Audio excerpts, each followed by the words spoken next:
अस्सलाम वालेकुम student, this is Asad Malik और मैं हूं आपका पीओसी इंस्ट्रक्टर। और आप हमें देख रहे हैं वी टीचर्स के प्लेटफॉर्म से, जो कि है पाकिस्तान का first free of cost learning platform, जो कि आपको देता है आपके कोर्स से रिलेटेड तमाम फ्री नोट्स, पीपीटी प्रेजेंटेशंस, आपके बुक के तमाम क्वेश्चंस के सॉल्यूशंस और इवन आपके पास पेपर के तमाम क्वेश्चंस के सॉल्यूशंस भी एक ही प्लेटफॉर्म से। तो स्टूडेंट्स, अगर आपने हमारी वेबसाइट को अभी तक विजिट नहीं किया है तो इसे फौरन से विजिट कीजिए। That is www.vtuitions.com। इसका लिंक जो है हमारे डिस्क्रिप्शन पे मौजूद है। आप वहां जाकर फ्री में साइन अप करके तमाम हमारे नोट्स को डाउनलोड कर सकते हैं अपने एग्जाम की प्रिपरेशन के लिए। तो स्टूडेंट्स, आज हम जिस टॉपिक पे बात करेंगे वो होगा हमारा पास पेपर्स का, जो कि होगा 2021। स्टूडेंट 2021 में जो एग्जाम था वो कंपैरेटिवली डिफरेंट आया था। उसका पैटर्न जो है आपने फॉलो नहीं करना है, आपने सिर्फ उसकी प्रिपरेशन, उसके क्वेश्चंस को जरूर अपने माइंड में रखना है और उनकी प्रिपरेशन करनी है, क्योंकि ये आपके कोविड के फौरन बाद आया था और इसका जो पैटर्न है वो थोड़ा सा कंपैरेटिवली डिफरेंट है। तो student, let's start the topic. क्योंकि ये जो आपको पता है कि जैसे 5 ईयर जो होता है, 5 ईयर जो स्टूडेंट्स होते हैं, इसको हमेशा अपने एग्जाम की प्रिपरेशन के लिए सबसे पहले इसको प्रायोरिटी पे रखते हैं और इनको लगता है कि शायद 5 ईयर के क्वेश्चंस करने से ही हम लोग एग्जाम की प्रिपरेशन कर लेंगे। तो कहीं किसी हद तक आपको आइडिया हो जाता है, लेकिन ऐसा नहीं होता कि एग्जैक्ट वही क्वेश्चन आएंगे। लेकिन बहुत से स्टूडेंट अगर एंड टाइम पे अपनी प्रिपरेशन करते हैं तो उनको चाहिए कि वो एटलीस्ट 5 ईयर के क्वेश्चंस को अपने मद्देनजर पे रखें, या उनके जो पार्ट ए होता है, सेक्शन ए होता है, उसको खास तौर पर उसको जरूर अपनी प्रिपरेशन में रखें। और जो क्वेश्चंस आपके 5 ईयर में कंटिन्यूअसली आ रहे हैं तो उसको तो आपने अपने साइड पे मोस्ट इंपॉर्टेंट क्वेश्चंस रख लेना है, ताकि आपको वो एग्जाम में उसके आने के चांसेस ज्यादा होते हैं। तो आपको पता है स्टूडेंट्स के आपके जो पेपर है वो 3 पार्ट्स में आता है, 3 सेक्शंस में आता है, section A, section B and section C. Section A जो होता है वो आपका एमसीक्यूज बेस्ड क्वेश्चन पार्ट होता है, जिसके अंदर आपको 4 ऑप्शन में से किसी एक ऑप्शन को टिक करना होता है। तो ये जो होता है ये बेसिकली आपके क्वेश्चंस में से ही आता है और आपके आपके कॉन्सेप्ट क्लियर होने चाहिए। अगर आपका टीचर आपको लेक्चर दे रहा है, कुछ समझा रहा है, तो उसकी बात को अगर आप समझेंगे, अगर सिर्फ माइंड में भी रखेंगे, तो जब एमसीक्यूज आते हैं तो आप उसको आसानी से उसको सॉल्व कर सकते हैं। तो मैं भी आज कोशिश करूंगा कि आपको एक तरफ से समझाऊं, ताकि आपके जब एग्जाम में इस तरह का कोई भी क्वेश्चन आएगा तो आप इसको आसानी से सॉल्व कर सकेंगे। तो स्टूडेंट्स, अगर आप हमारे चैनल पर नए हैं, आपने इसे सब्सक्राइब नहीं किया, तो इसे फौरन से सब्सक्राइब कर लीजिए और बेल आइकन को भी प्रेस कर लीजिए, ताकि आने वाली तमाम लेटेस्ट अपडेट्स आपको मिलती रहे। तो स्टूडेंट्स, हमारा पहला क्वेश्चन है सेक्शन ए का, that is raw material is produced by. आपको मालूम है कि रॉ मटेरियल जो होता है वो किसको बोला जाता है? कोई भी एक ऐसी चीज, मिनरल रिसोर्सेज या कोई भी ऐसी चीज जो कि प्राइमरी रिसोर्सेज होते हैं, जिससे हम अपने फिनिश गुड्स को बनाते हैं। कोई भी ऐसे पार्ट्स, कोई भी ऐसी अगर एक गाड़ी भी है तो इस गाड़ी को बनाने के लिए उसके लिए हमें डिफरेंट डिफरेंट पार्ट्स की जरूरत पड़ेगी, जिससे गाड़ी बनेगी। ठीक है, उस गाड़ी का मटेरियल, उसकी बॉडी, उसके अंदर पेंट, उसके उसकी एसेसरीज, उसके डिफरेंट डिफरेंट उसकी इक्विपमेंट्स, उसकी मशीनरी, उसकी इलेक्ट्रॉनिक, जितनी भी सारी की सारी चीजें हैं वो उसके रॉ मटेरियल में आ जाएगा। तो वो रॉ मटेरियल बेसिकली बनाता कौन है, उसको रॉ मटेरियल को चेंज कौन करता है? हमारे मैन्युफैक्चरर्स, दैट इज डी। ठीक है, अगर यहाँ पे आता है कि फिनिश गुड्स किसके लिए बनाए जाते हैं, तो वहां पे आपका ऑप्शन होगा कि कंज्यूमर्स। अगर होता है कि आप किसको बेचते हैं, तब भी आपका ऑप्शन होगा कंज्यूमर। अगर ये बात करता है कि मैन्युफैक्चर किसको बेचता है, तो वो होगा होलसेलर। तो इस तरीके से आपने कॉन्सेप्ट को समझना होगा कि वो क्वेश्चन पूछ क्या रहा है। यहाँ पे वो जनरलाइज क्वेश्चन कर रहा है कि उसको बनाता कौन है रॉ मटेरियल को, तो रॉ मटेरियल को हमारे मैन्युफैक्चरर बनाते हैं। सेकंड है हमारे पास, this partner has limited liability.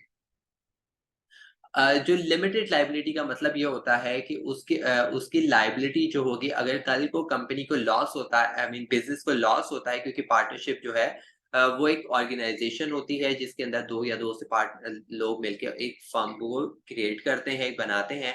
तो उसके अंदर एक ऐसा पार्टनर आता है, वैसे तो उसकी जो लायबिलिटी होती है वो अनलिमिटेड लिमिटेड होती है। अगर उसको लॉस होता है तो जितने भी पार्टनर्स होते हैं सबको उसको बेयर करना पड़ता है। या तो लायबिलिटी को बेयर नहीं करेंगे या तो वो करेंगे।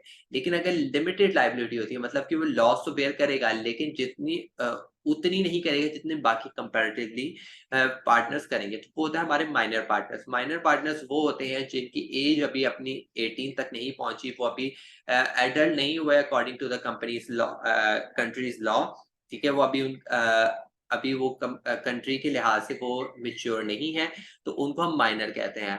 ठीक है, वो पार्टनरशिप कर सकते हैं, लेकिन उनकी लिमिटेड लाइबिलिटी, उनकी लाइबिलिटी भी लिमिटेड होती है, उनकी पार्टनरशिप भी लिमिटेड होती है, उनके राइट्स भी लिमिटेड होते हैं। ठीक है, उसके इसलिए इसका आंसर है डी। उसके बाद third one is this middle man creates direct link with the wholesaler and final consumer.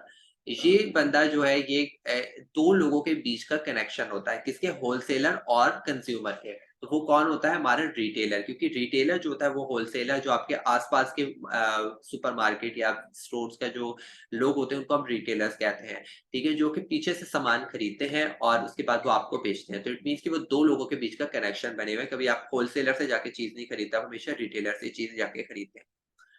उसके बाद है fourth, certificate of origin is necessary. Certificate origin होता है कि आप एक ऐसा सर्टिफिकेट जो कि आपकी कंट्री की आइडेंटिटी बताए कि आप कहाँ पर रहते हैं, आपकी कंट्री के आपकी कंट्री से रिलेटेड, आपकी से रिलेटेड तमाम डिटेल्स को हम सर्टिफिकेट ऑफ ओरिजिन में लिखते हैं।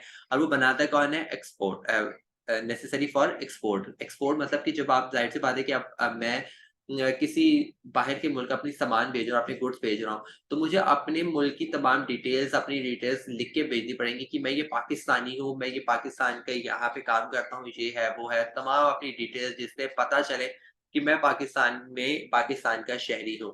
तो जाहिर सी बात है उसमें आपको एक्सपोर्टर को ये जरूरत पड़ती है।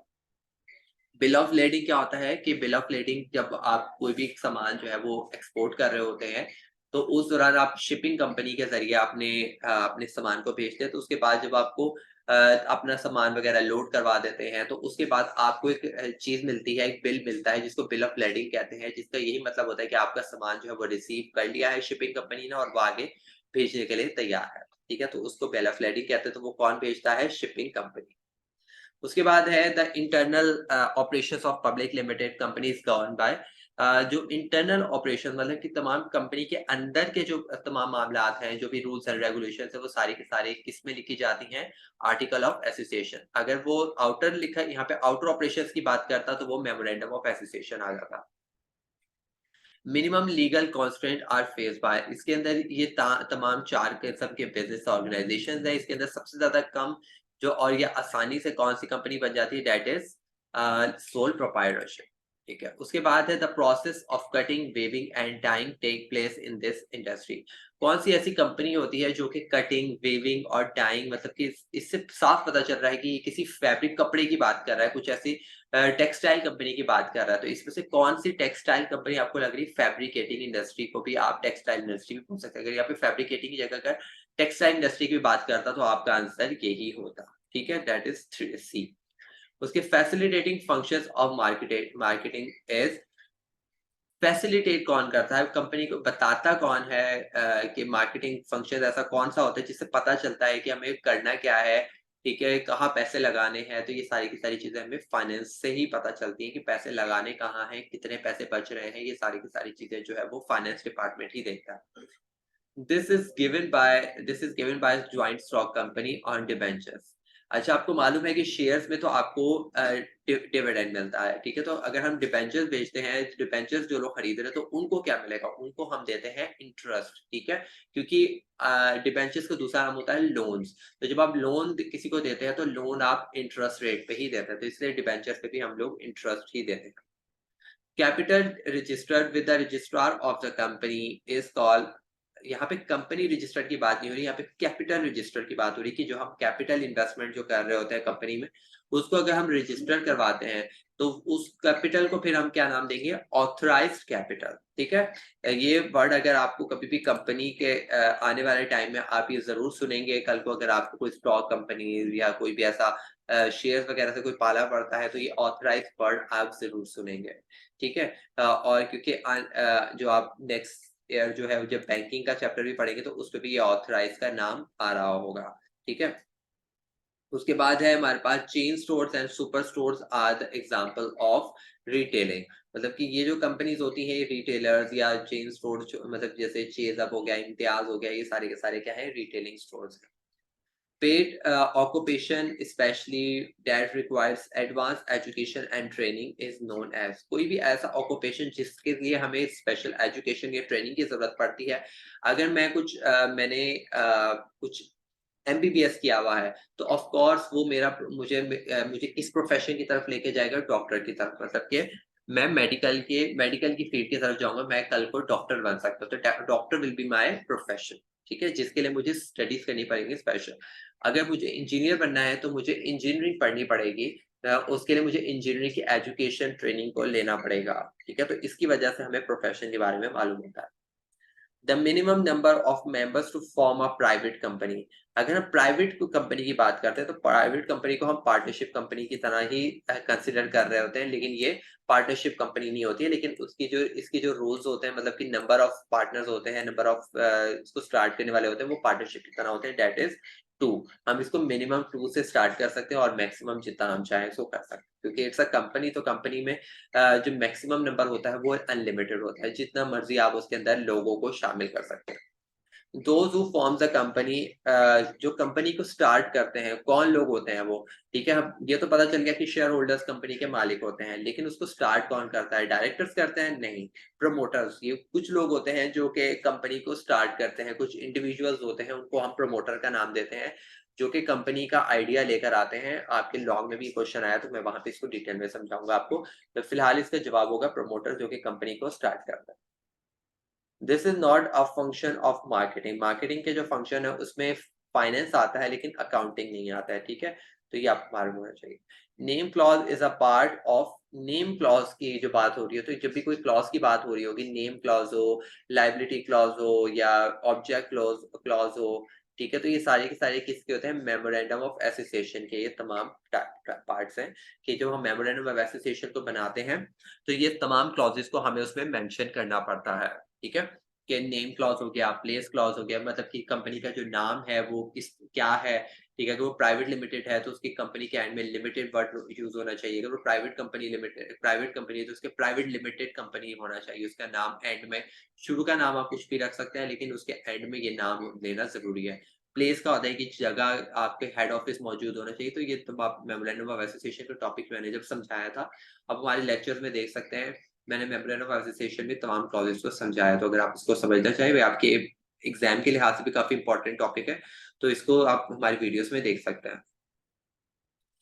The essential part of direct channel is, अगर हम डायरेक्ट मतलब चीजें बेच रहे हैं, मतलब एक जगह प्रोड्यूसर चीज बना रहा है और डायरेक्ट एंड यूजर तक पहुंचा रहा है, तो उसके अंदर क्या होता है कि कंज्यूमर मौजूद होता है। हम डायरेक्ट किसको चीज भेज रहे होते हैं? कंज्यूमर को भेज रहे होते हैं डायरेक्ट लिंक के अंदर। ठीक है, कि मतलब डायरेक्ट जो चीज है मेरी एंड कंज्यूमर तक पहुंच रही है। उसके बाद है हमारे पास limited liability is a characteristics of, limited liability जो मेन फंक्शन होता है, कैरेक्टरिस्टिक होता है, वो ज्वाइंट स्टॉक कंपनी का होता है, कि जितने शेयर होल्डर्स ने पैसे डलवाए हैं, ठीक है, जितने के उसके शेयर होल्डर्स के मालिक हैं, जितने के उनके शेयर कंपनी में मौजूद हैं, कल को अगर कंपनी वाइंड अप होती है, बंद होती है, तो उनको सिर्फ उतने ही पैसों का ही लॉस होगा, उससे ज्यादा वो उनको लॉस नहीं होगा। उनको अपनी पर्सनल प्रॉपर्टी या अपने एसेट्स को बेच के कंपनी की लाइबिलिटी को पे ऑफ नहीं करना पड़ेगा। ठीक है, उसके बाद है हमारे पास ट्रेड मीन्स। ट्रेड मीन्स क्या होता है? Buying and selling of goods. जब भी आप goods and buying and goods कर रहे होते हैं, ठीक है, तो उसको हम ट्रेड बोलते हैं। ट्रेड के अंदर इंपोर्ट एक्सपोर्ट भी आता है। ठीक है, utility store is a kind of, utility store हो या चेन स्टोर हो, सारे के सारे जो है ये रिटेलिंग के अंदर ही आते हैं। The ultimate object of a business activity is, business का आपको मैंने बताया था कि बिजनेस का जो मेन अल्टीमेट गोल होता है वो प्रॉफिट कमाना ही होता है। इसके अलावा और कोई दो राय नहीं होती कि वो बिजनेस ही नहीं होता है जिसका मकसद जो है वो कोई सोशल वर्क हो या कोई सिर्फ चैरिटी हो या एक्सचेंज ऑफ गुड्स हो। ठीक है, एक्सचेंज ऑफ गुड्स भी आप इसीलिए ही करते हैं कि to earn profit at the end. ठीक है, अगर उसको कुछ और मकसद है तो वो बिजनेस नहीं होगा, फिर वो नॉन प्रॉफिट बिजनेस हो सकता है, वो प्रॉफिटेबल बिजनेस नहीं होगा। ठीक है, the aim of foreign trade is to increase foreign exchange. जब भी हम फॉरेन ट्रेड करते हैं, जब भी हम इंटरनेशनल कोई भी ट्रांजेक्शन कर रहे हैं, बिजनेस कर रहे हैं, तो उसका मकसद यही होता है कि हम फॉरेन एक्सचेंज को या अपने पैसे, जो हमारी करेंसी की जो वैल्यू है उसको बढ़ाने के लिए करते हैं। ठीक है, ताकि हमारी फॉरेन एक्सचेंज बढ़े, हमारे कंट्री की जो वैल्यू है वो बढ़ेगी, लोग हमसे ज्यादा इंपोर्ट एक्सपोर्ट करेंगे, हमसे ज्यादा ट्रांजेक्शन करेंगे, हमारे मुल्क से एक्सपोर्ट करवाएंगे चीजें, तो इससे हमारी कंपनी को फायदा होगा, हमारे हमारे मुल्क को फायदा होगा। A company formed under a company law is a registered company. ठीक है, कोई भी कंपनी जो है वो अगर वो रजिस्टर्ड है तो हम उसको रजिस्टर्ड कंपनी बोलते हैं, ना कि चार्टर्ड। चार्टर्ड कौन सी कंपनीज होती है? जो कि प्रिंस एंड क्वीन के अंडर होती हैं, वो उसको ऑन करते हैं। ठीक है, स्टैट्यूटरी कौन सी होती है? वो जो इसको गवर्नमेंट चला रही होती है, गवर्नमेंट बैंक्स को गवर्नमेंट बोलते हैं, या उसको सेंट्रल बैंक कह सकते हैं आप स्टैट्यूटरी कंपनी को, या ये बेसिकली बैंक को कहा जाता है स्टैट्यूटरी। या वो कोई ऐसी कंपनी जो कि गवर्नमेंट के लिए है और वो पूरे मुल्क में एक ही मौजूद है और वो सबको संभाल रही है। ठीक है, प्राइवेट कंपनीज भी होती हैं जो कि छोटी-मोटी, जो कि इंडिविजुअल्स मिलके उसको स्टार्ट किए हुए हैं, और उसके अंदर 2 या 2 से ज़्यादा ओनर्स मौजूद हैं। उसके बाद है warehousing creates this utility. Warehousing का मकसद क्या होता है कि आपकी जो मतलब को आप कोई भी प्रोडक्ट को प्रोड्यूस कर रहे हैं, ठीक है? तो आप रोज़ प्रोडक्शन नहीं कर सकते, तो आप उसको एक एक टाइम तक प्रोडक्शन करते हैं और आप उसको वेयर हाउस में स्टोर करते हैं। तो इससे होता क्या है कि आपकी टाइम बचता है, आपकी टाइम का बेनिफिट हो जाता है आपको, कि आपको रोज़-रोज़ प्रोडक्शन नहीं करनी पड़ेगी, रोज़ आपकी प्रोडक्शन कॉस्ट नहीं लगेगी, आप उसको वेयर हाउस में स्टोर करवा लेते हैं।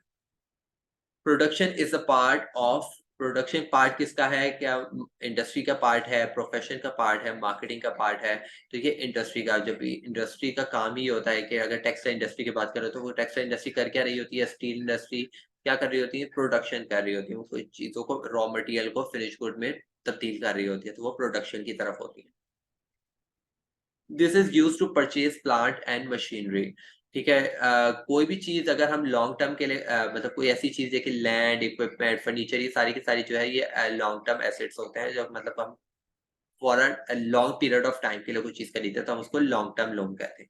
कोई ऐसी चीज जो कि बाइंग एंड सेलिंग, छोटी मोटी अगर सैलरीज देनी है या ओवरड्राफ्ट की फैसिलिटीज हैं, तो ये सारी के सारे शॉर्ट टर्म लोन्स में आता है।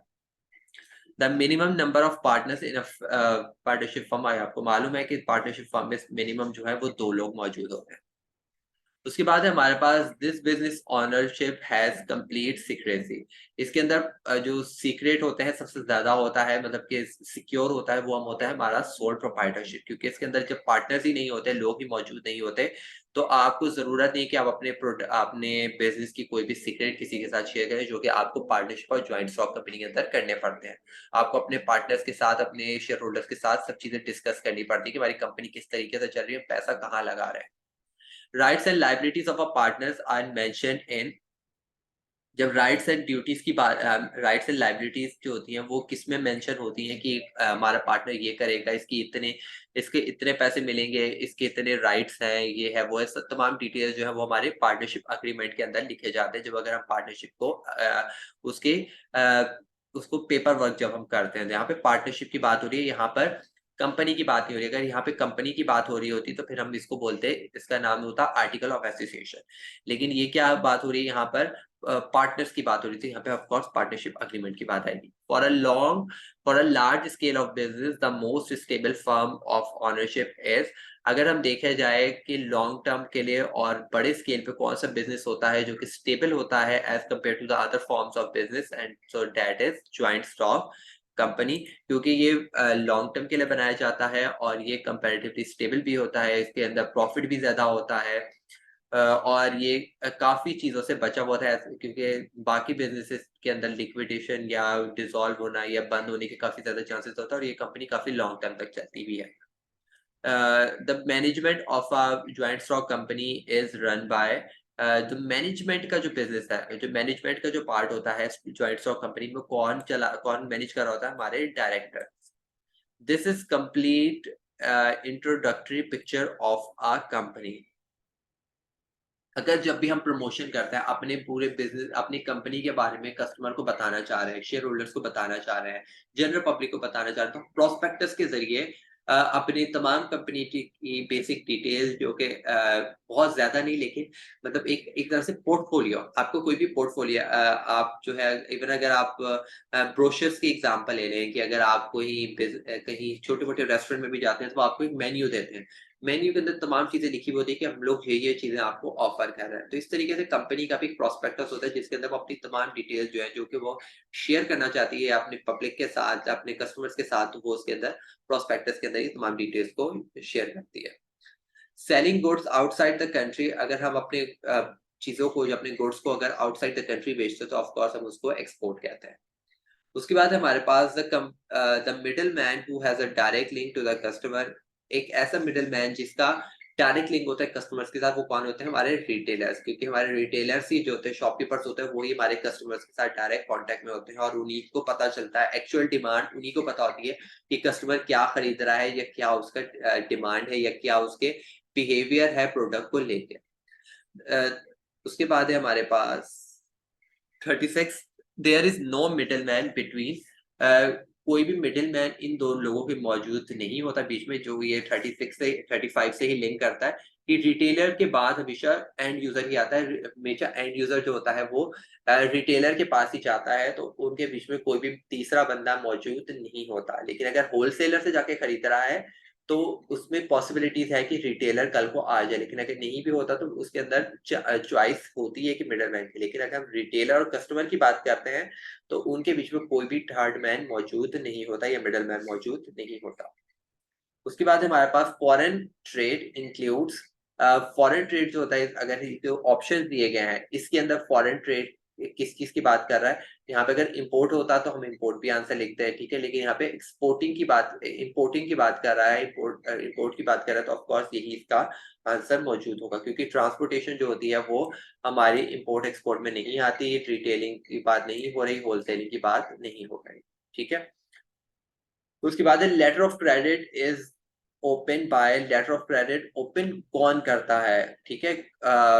मतलब कौन इशू नहीं, मतलब कि कौन करवा नहीं है। मतलब यहाँ पे बहुत से स्टूडेंट जो है इंपोर्टर भी लिख सकते हैं। ओपन बाय मतलब उसको कर इशू कौन करता है? बैंक करता है। मतलब बैंक की लेटर ऑफ क्रेडिट को बना के दे रहा है। बेशक इंपोर्टर बनवाता है, लेकिन बनवाते किसके जरिए है? बैंक के जरिए। तो यहाँ पे आंसर आएगा डी, दैट इज बैंक। ये थे हमारे 38 short question, I mean section A के एमसीक्यूज, ठीक है। अब हम आगे डिस्कस करेंगे हमारे सेक्शन बी के। तो स्टूडेंट्स इसकी पार्ट डी आपने इसका जो पार्ट 2 है उसमें आपने देखना है, जिसके अंदर हम आपके सेक्शन बी और सेक्शन सी को डिस्कस करेंगे। तो आपने उस वीडियो को भी देखना है और इस वीडियो को भी लाइक करना है अगर आपको अच्छी लगी। हमें आपके सपोर्ट की बहुत ज़्यादा ज़रूरत है, क्योंकि ताकि हमें एक हौसला अफ़ज़ाई होती रहती है कि हाँ, आपको हमारी वीडियोज़ पसंद आ रही है और हम कंटिन्यूअसली और एफर्ट्स कर रहे हैं आपके क्वेश्चंस को और आपके लिए अच्छे-अच्छे नोट्स बनाने की।